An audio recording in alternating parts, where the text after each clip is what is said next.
Hello, my name is Mechaella F. Dimaculangan and I will discuss to you about eliminating risk and hazard. Risk and hazard in hospitality management.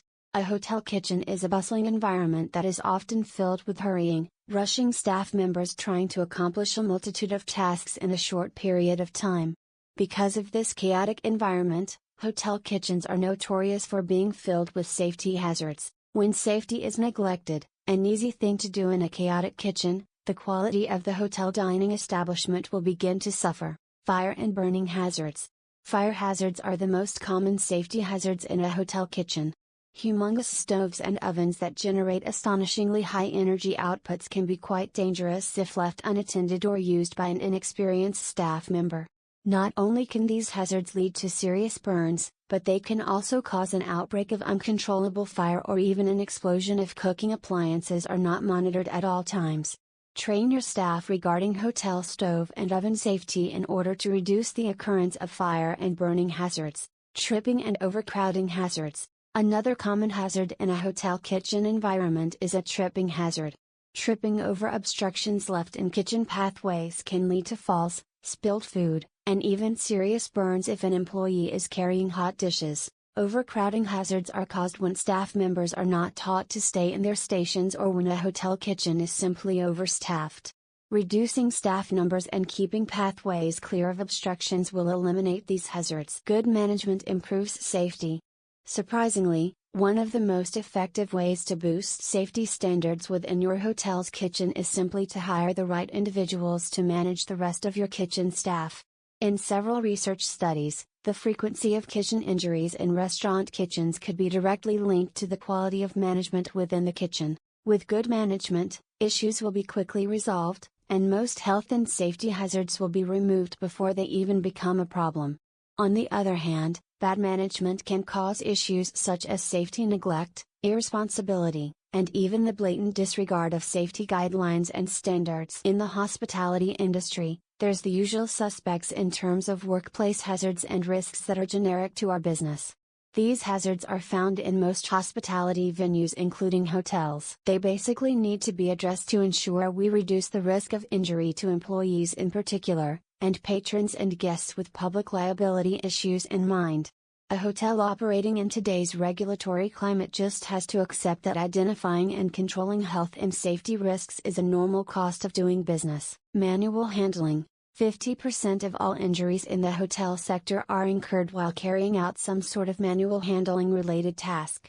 They're generally musculoskeletal type injuries, trauma or pain to your back, knees, elbows, muscle tears, contusions, etc. The nature of repetitive work in our industry, like moving kegs or carrying cartons, making beds or carrying luggage, can lead to muscle strain directly or over a period of time. Ensure that your people undergo a solid induction when they join your workplace, which includes both theory, practical and on-the-job training in how to safely carry out their appointed tasks. Think about the work area and organize it in a way that reduces the need for or instances of lifting, moving and carrying stock. Use mechanical aids like keg lifters, hand trolleys, pallet jacks, carts and concierge trolleys. It is a reasonable option to lift heavier items by using a workmate to help you, a team lift. One of the keys to preventing back or muscle strain is to ensure a load is lifted correctly by using your legs to hinge, not your back, and keeping the item close to the body. Slips, trips and falls.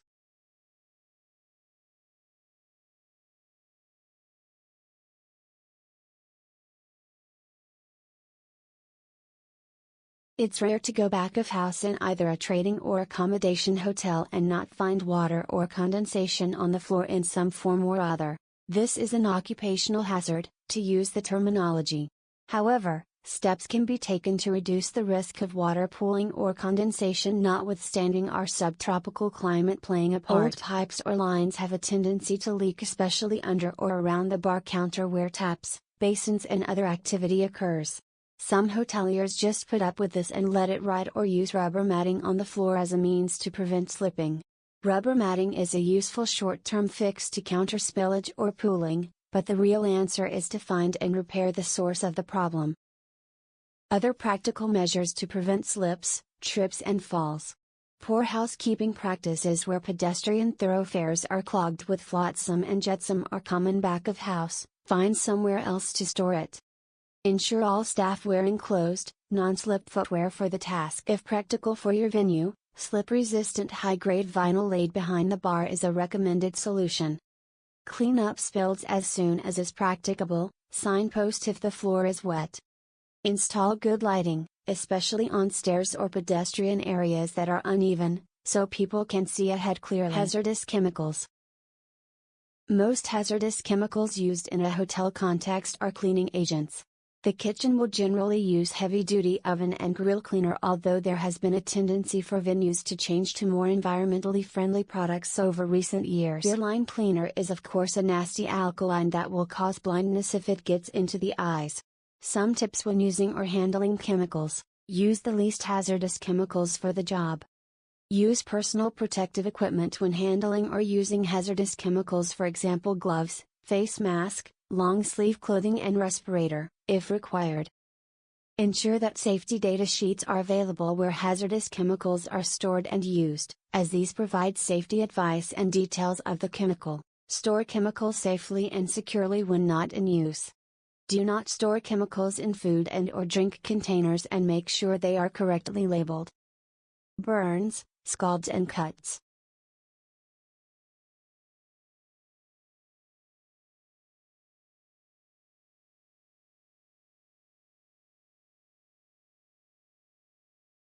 These are the obvious results of hazards that are found in hotel kitchens.